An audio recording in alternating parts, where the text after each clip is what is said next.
Absolutely extraordinary, and what a way to start off a live safari experience here in the African bush.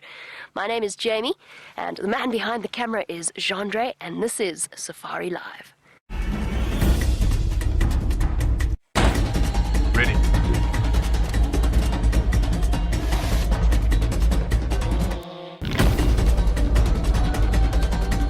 Standing by.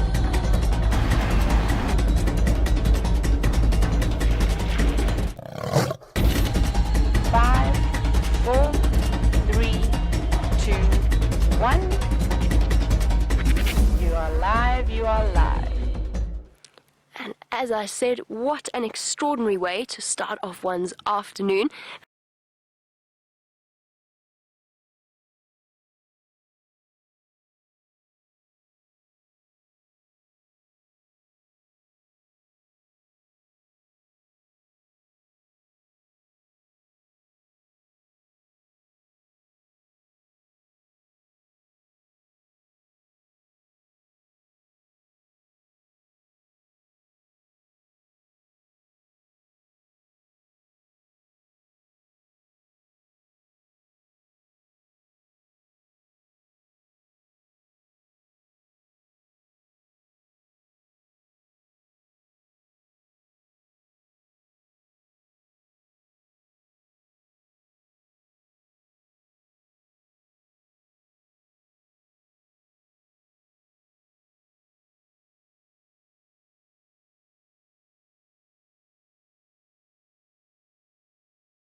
The technical team is rushing around, madly trying to fix it, and we'll be back with you as soon as we can.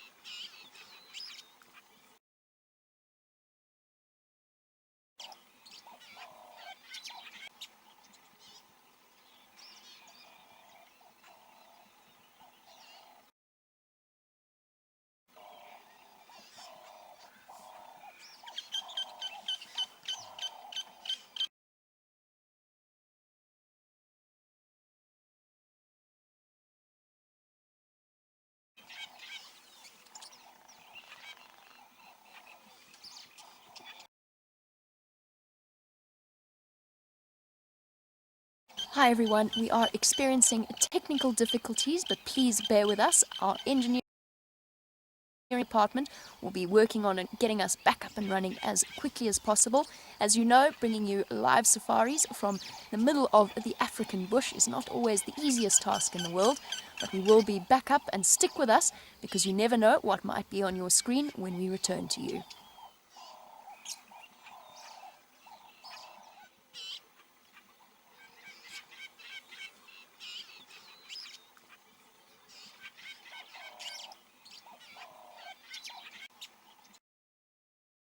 And I think you might have missed all of my introduction, which is terribly unfortunate, but I'm back from leave. That was basically the salient point, and there was some nice stuff about Sindile. I said some nice words about him. But Jandre, of course, is also back from leave, and he is on camera with me this afternoon. So my name is Jamie, and welcome to a live safari experience right here in the middle of the African bush on Djuma, Arathusa, and Cheetah Plains game reserves. I'm speaking very softly because I have heard that young Sindile has been a little on edge of late, and I definitely don't want him to feel as though he's in any way threatened by us or uncomfortable with us. So I know we've found ourselves in a rather awkward position. That's definitely not the best view of him we've ever had, although we keep getting glimpses of an eye every now and again. and the gentle scent of a 2-day-old impala washing over us in this nice afternoon heat. If you do have any questions that you'd like to send through, you can do that on #SafariLive on Twitter, or you can email through to questions@wildearth.tv. It was so incredibly kind of Steph to give me this opportunity to come and see Sindile. I was doing rough calculations. I have no idea how much of that you did actually get to hear, but I haven't seen Sindile since he was around in June, the middle of June, during our Father's Day TV special. So a very, very special young male leopard. And what a way to be welcomed back into the bush after a 2-week absence. Had the most incredible sighting this morning. I went out on the back of the vehicle with Brent since it was his birthday. We had elephants in the mist. A beautiful morning, and I always feel this incredible sense of peace and tranquility whenever I return after an extended absence from a place that I consider my home.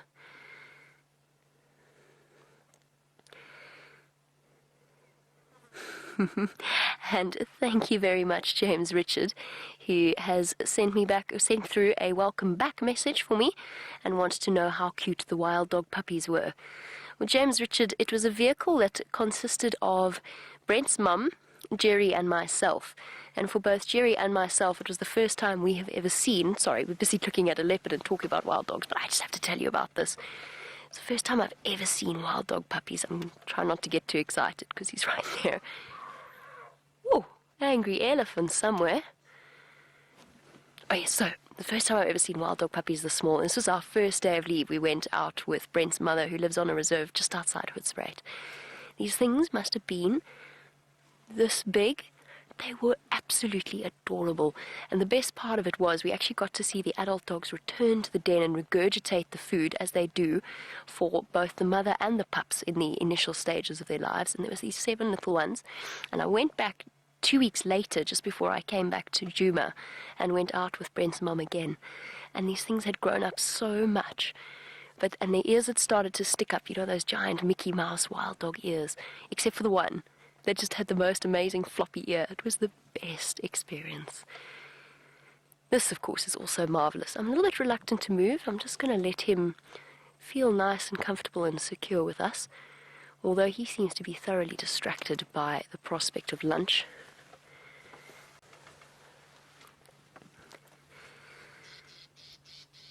While we do a little bit of maneuvering about and trying to get a slightly clearer view of the marvellous Sindile, let's head over to the equally marvellous Steph, who would like to say a very good afternoon to you all and welcome you to his portion of the Sunset Safari.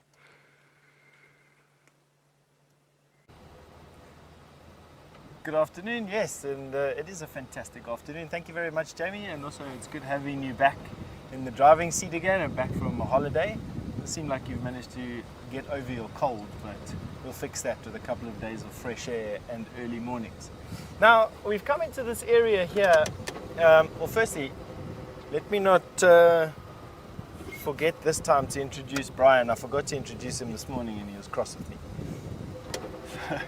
There's Brian and his thumb. And we've come all the way out to Buffelshoek Dam to come and have a look for Mvula. We thought, because we haven't seen him for a couple of months, and who knows when we're going to see him again, that it would be a good idea for us to put our heads together with Herbert and see if we can see where he went. And Herbert's been out here literally from lunchtime trying to track him. He's been on his tracks for a while, and then a big herd of elephant chased Mvula around a little bit, and he got chased by some buffalo as well. I've come into the shade of this absolutely giant jackalberry tree on top of this termite mound. Have a look at this guy. To see if perhaps Mvula didn't escape the marauding elephant by jumping into the tree or hiding on top of this termite mound, which he is prone to do, or leopard are prone to do. But no luck. It was never going to be that easy. Not 2 drives in a row.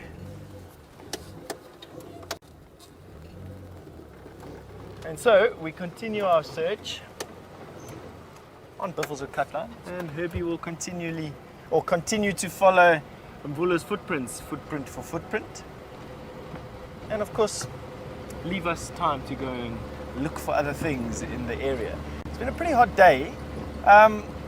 not as hot as yesterday for some reason, and even this afternoon there seems to be a bit of cooler air blowing out and off of the mountains. I think it has a lot to do with that very, very misty morning that we had this morning. Plus, it was mostly overcast for the morning, with it burning off at about lunchtime, I think, was when I saw the last cloud sort of burn out. Now what I'm doing is I'm busy scanning the road ahead of us, just at every prominent road and at every prominent game path. And the reason for that is that if he has managed to cross over onto this side of the road, which is into Buffelshoek itself, we of course can't go inside of there, and we'd be better off putting our efforts elsewhere. But it would be nice to update Herbert, and equally as nice to update everybody that does come from Buffelshoek that Mvula has gone in their direction, so that they can start their tracking exercises from a little bit in front of the tracks without having to come all the way here. All right, no tracks just yet. All right, and while we carry on trawling through here, I think it would be a good idea to send you back to Jamie. She's managed to reposition herself around Sindile before he disappears as well. Off you go.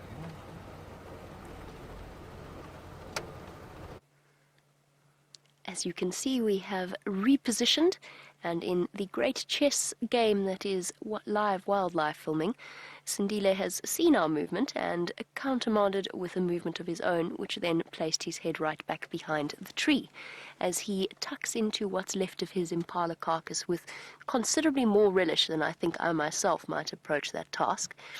Now, I beg your forgiveness for one moment.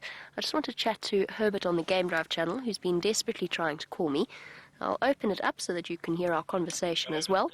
Oh, no, never mind. Steph's chatting to Herbert. And we'll leave those two at it to finish off their conversation.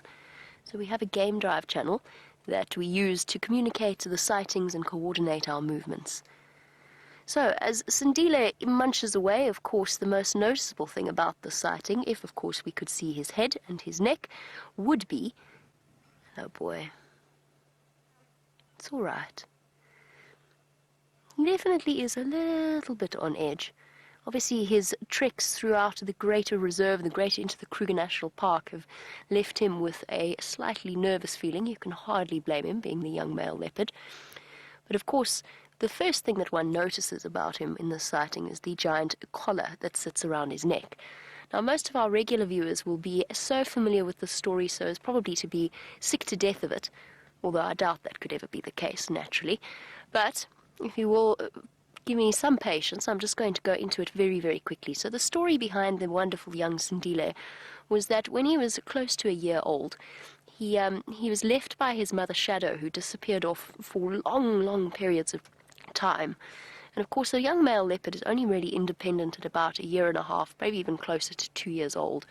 But Sindile was left to fend for himself, and as it was, he happened upon a dog that had wandered in through from one of the local villages, so a feral dog that had somehow found its way into the reserve, and he caught the dog. It was later confirmed that the dog had rabies, which is, of course, a very, very dangerous disease out here, and something that is transmissible to both animals and humans alike. And as a result, young Sindile was whisked off to the incredibly competent care of a nearby rehabilitation centre, where he was given a series of injections and vaccinations and kept very much away from any contact with human beings. And then, in an extraordinary twist to the tale, he was released back into the wild, close to his, what we would call his natal area, around the 5th of May. We're not quite sure exactly where he was released, but he was released back into this area. Hello, boy. It's also windy today, which is why he's a bit unsettled. And we've been treated to some extraordinary sightings ever since. And for a now 2-year-old leopard, he's been doing the most phenomenal job of readjusting to his life in the wild, hunting for himself, looking after himself, and generally barreling about the Sabi Sands like a small spotted leopard-shaped cannon. From the northern part of the Sabi Sands into the Manyeleti, into Kruger, into the southern part of the Sabi Sands, doing exactly what a young male leopard does best, which is avoid trouble and try and find himself a nice niche where there's no horrible big males to chase him away, and hopefully not too many lions and hyenas either. So to see Sindile back with us once again on Djuma is an absolute pleasure. Hey, gorgeous. And he is beautiful. Isn't he just so handsome? I mean, the bits of him you can see, of course. hidden behind the tree. And we've got to take absolute advantage of these moments, because with young Sindile and his movement patterns, we never know when he's going to disappear, and we never know when he's going to reappear. It could be, oh, hello. It could be months until we next get a sighting like this, or an opportunity like this. I hope that's not the case, but it could well be. So for new viewers, none of our other leopards have those collars around their necks. This is a totally wild leopard. He fends for himself. He is 100% wild. He just happens to be very, very special and unique. He's been fitted with that collar for the purposes of monitoring his progress as an animal released back into the wild after an extended period in, I use the word captivity lightly, but in captivity. Oh, yummy. It's exactly what I felt like for lunch. I don't know about you, Gendre.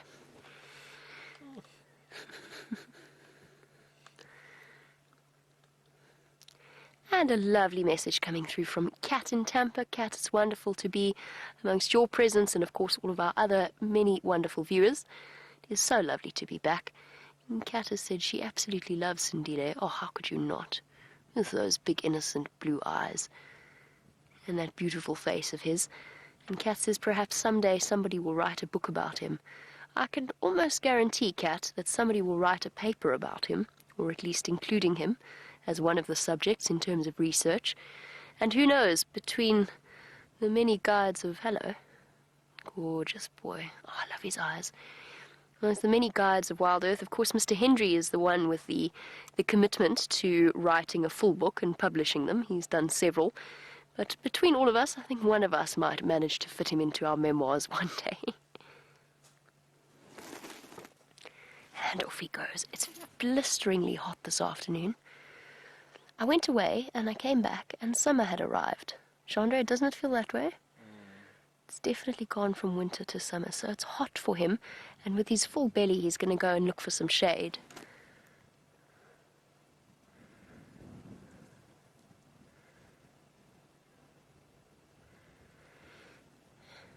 Now, of course, whilst it is boiling hot, it is also incredibly dry. And Aaron in New Zealand, it's lovely to have you on board, as always.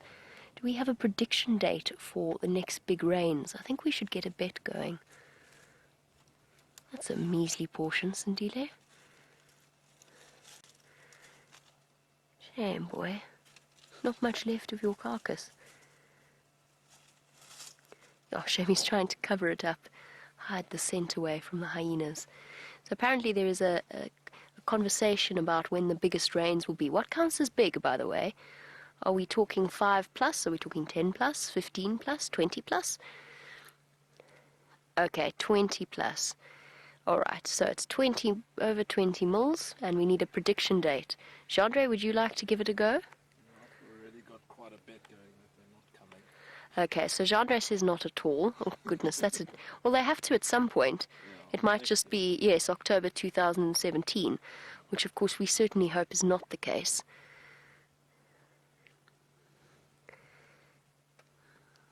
So Brian and Dave are on the early bird boat, which is of course what we are hoping for. Although I have to admit September would be, that would be very early for a big rain. My guess would be I'm hoping for some time in October. We are, of course, for new viewers, we're in a crippling drought at the moment, which is great for leopards like Sindile. He is sitting pretty at the moment, or at least all of our predators are sitting pretty. But as you can see, as he sits there and munches away on his measly morsel, there's not much around in terms of vegetation cover. Now, typically, we're going into our rainy season now. We usually get our big rains around the end of October, beginning of November. All right, I'll stop prevaricating and I will give you a date, and I will say the 23rd of October. I have absolutely no idea why I said that, but there you go. There is no rhyme, reason, nor science behind that. In fact, I'm not even sure it was an educated guess, but for some reason, the number 23 jumped out at me, so I'm going to say the 23rd of October. So there we go. Let us see which of us is going to be correct in our guesses. Oh, goodness, Lou. You and I are on the same page. Lou has betted the 24th of October will be when we get our big rains. Sure. Okay, Gendre is taking the 18th. He's decided to brush aside his... Oh, That's what Sindile thinks of your prediction, Jandre.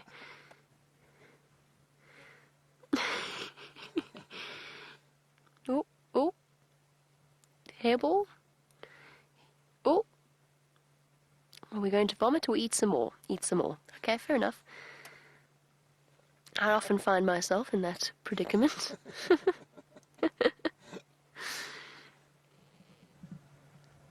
And for those of you who are concerned about that collar, Gerry Camacho has come through. I know this has been passed on, but for those of you who perhaps missed that update, Gerry Camacho has come and had a look. He said that collar is still fine and that it will drop off when it does get to the point of being too tight. But for now, it isn't. Although it looks uncomfortable, it isn't in any way sort of pushing on his neck or anything like that.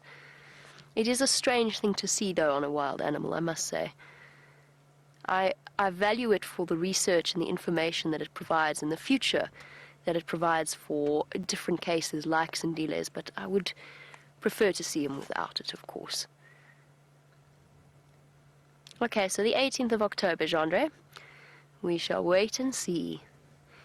And on that note, waiting and seeing, let us go and find out, let us no longer wait, let us go and find out what is happening with Steph and his search for Mvula. Ooh, hold on. He's seen something. Just hold on 1 second.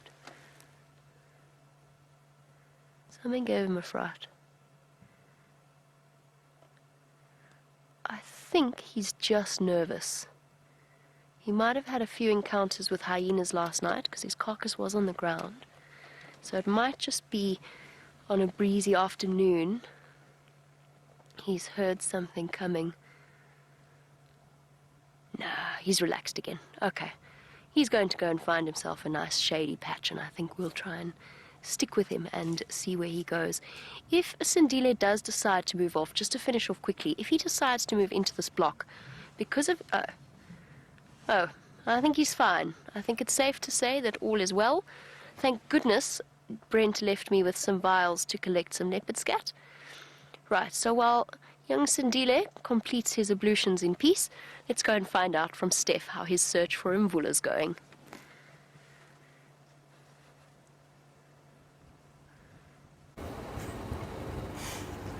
Not too well for now, but that doesn't mean much. Mvula is a cat with a reputation for walking incredible distances, and especially walking during the day. And today hasn't been that cold, or that warm at least anyway, and so I would expect there to be a little bit of a challenge in finding him, and that there is.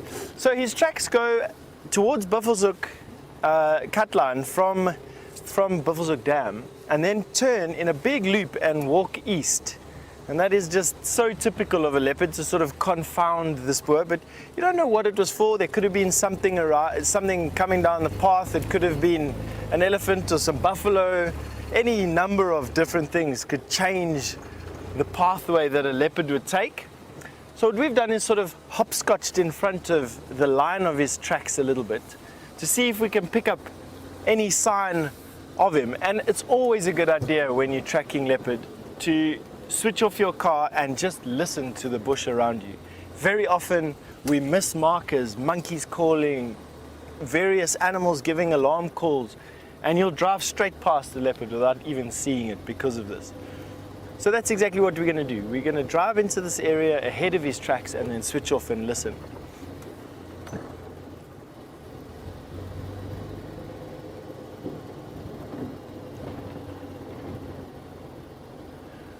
So RJ, you've just asked me a question to say that, well, firstly, let me just say hello.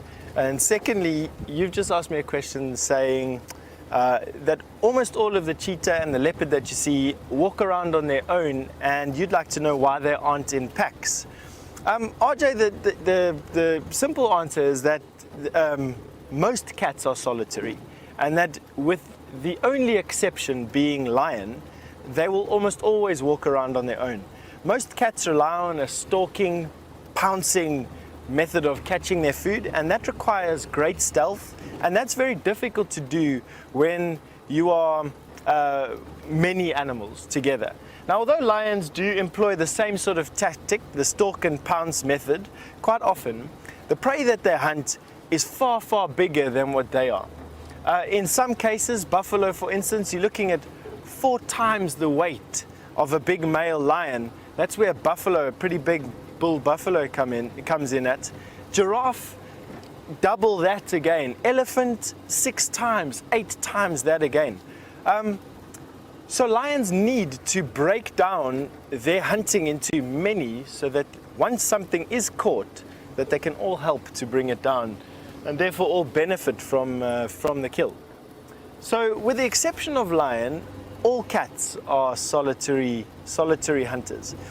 Animals that do hunt in a pack, outside of the cats of course, are the African wild dog or the painted wolf, the hyena. They are also pack hunters, although a great deal of hunting in the Kruger National Park happens solitary or in pairs.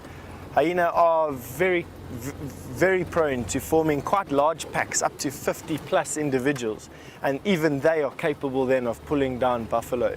And I haven't heard of them pulling down elephant. Baby elephant, yes. Hippopotamus, yes. But not elephant, not hyena, I think. Not full grown, at least, anyway. That is almost exclusively to lion.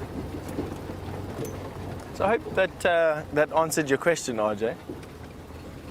Oh, the sky is just this most beautiful color, and I think that is exactly going to give us the reason to switch off and just enjoy this blue of the sky. What you're seeing over there, that blue is 100% what I'm seeing, and I'm looking at on the monitor that I have in front of me here, and I'm comparing the two, looking up and then looking at the screen, and it's identical. Just have a look at that.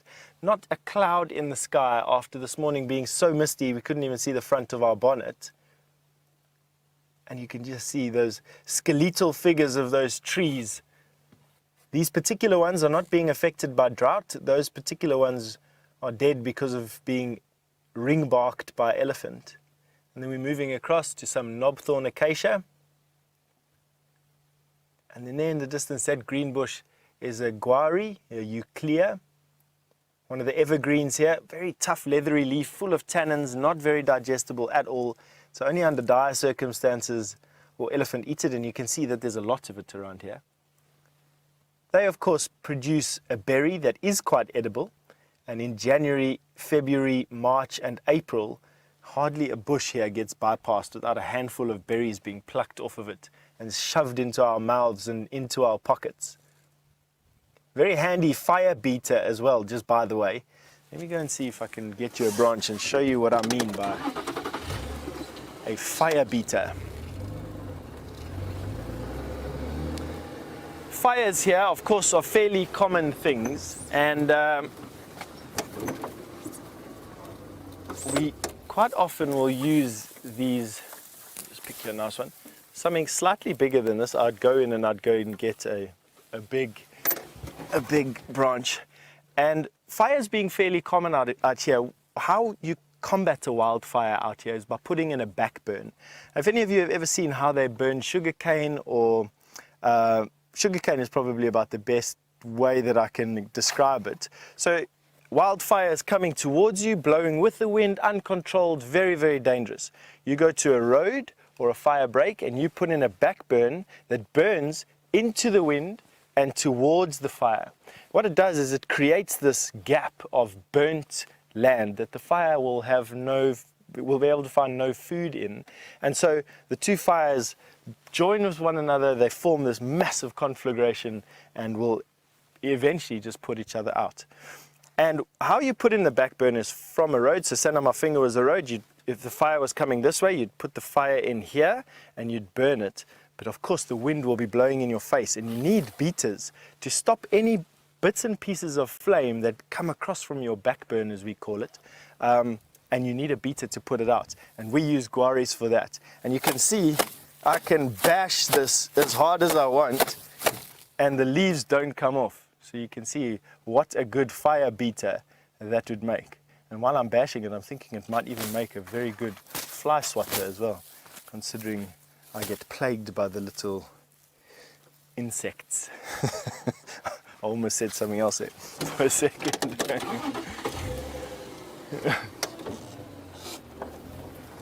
All right. So that stop gave us not only a nice demonstration on the fire-beating properties of the Euclea divinorum, but also gave us a chance to listen to the bush around us to hear for any warning calls of Mvula's passage. None was forthcoming, and so onward we go with our search. And why don't you go back to Jamie, because it's much nicer there.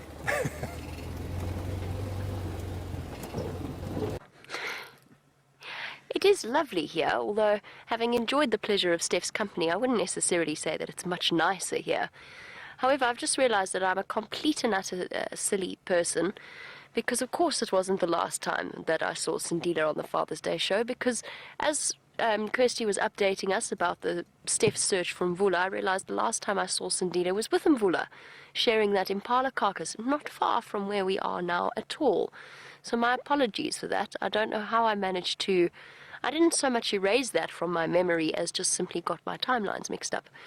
But nevertheless, as you can see, while you were with Steph, Sindile finished the sort of end parts of his digestive process of the impala, and we shall be heading back to where he deposited that scat on the ground at some point.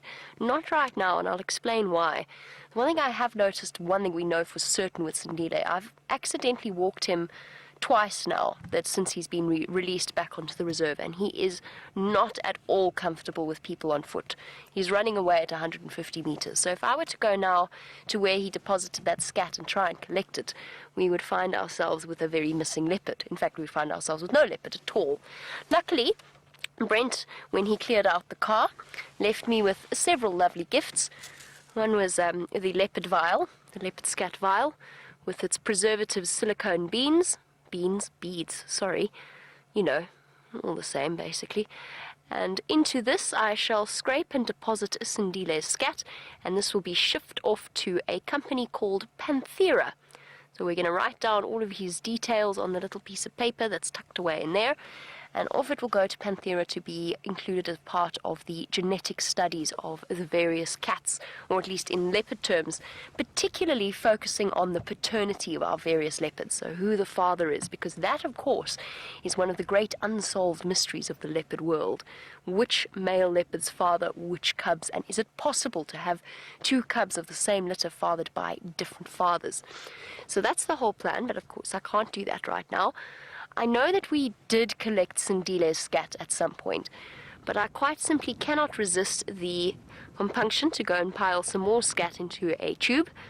And it's not just that, it's also the fact that the more scat samples we get, the better in terms of the accuracy of the study that they're going to perform. So whilst we may not see results of the study for a considerable period of time, at some point, the much debated question, who is Sindile's daddy, will be answered by genetic testing. Could it be Tingana, the dominant male leopard, and the high sort of, I think, most people's favorite suspect? Or is it the Anderson male, or is it Mvula, who, of course, Steph has been searching for? And whilst he's been on the search of Mvula, he has found something else, something feathered and bright purple.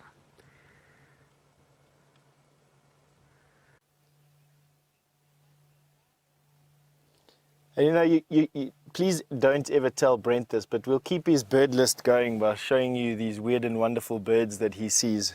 We'll let him feel that it's being ignored while he isn't here. But this is a fine example of a purple roller, just with that achingly beautiful blue sky behind him. I know it's a purple roller because it doesn't have that distinctive lilac chest or lilac breast that the lilac-breasted roller has. It is very large, probably another 20 or 30% bigger than the lilac-breasted roller, and then of course those very bold white striations down its chest. And have a look at that crest that he's just erected. That is uncommon. In actual fact, I've only ever seen that crest erected once or twice ever. I just need to... Oh no, don't worry. Have a look at the purple tail. These particular rollers have a much deeper... Oh. All right. I was just about to say that the purple roller has a much deeper purple color, but I wasn't afforded the chance to show you. But so that'll give me the time to rip out my book and show you. This is mostly how we show you the purple roller, because they normally always do what they've just done now. So let's go here. So what I wanted to show you was this deep purple on the tail. This here is what I wanted to show you. And they have a deep purple on their wing as well. But have a look at that. Isn't that just fantastic?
Hi everyone, we are experiencing technical difficulties, but please bear with us. Our engineering department and our tech department will be working on getting us back up and running as quickly as possible. As you know, bringing you live safaris from the middle of the African bush is not always the easiest task in the world, but we will be back up, and stick with us because you never know what might be on your screen when we return to you.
Unfortunately, we experienced some tech difficulties. That's one of the things about being live and in the bush, but our tech crew is on it and not asleep like the lions behind me. Hopefully we'll be back with you shortly.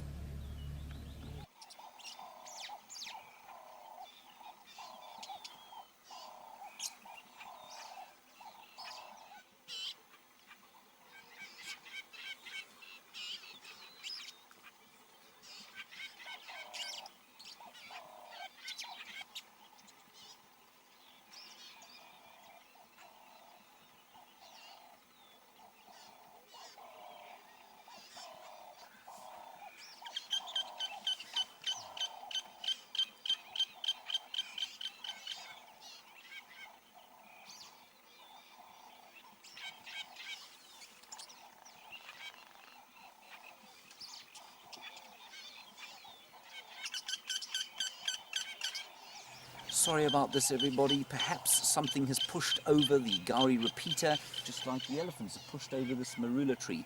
Our technical team is rushing around madly trying to fix it, and we'll be back with you as soon as we can.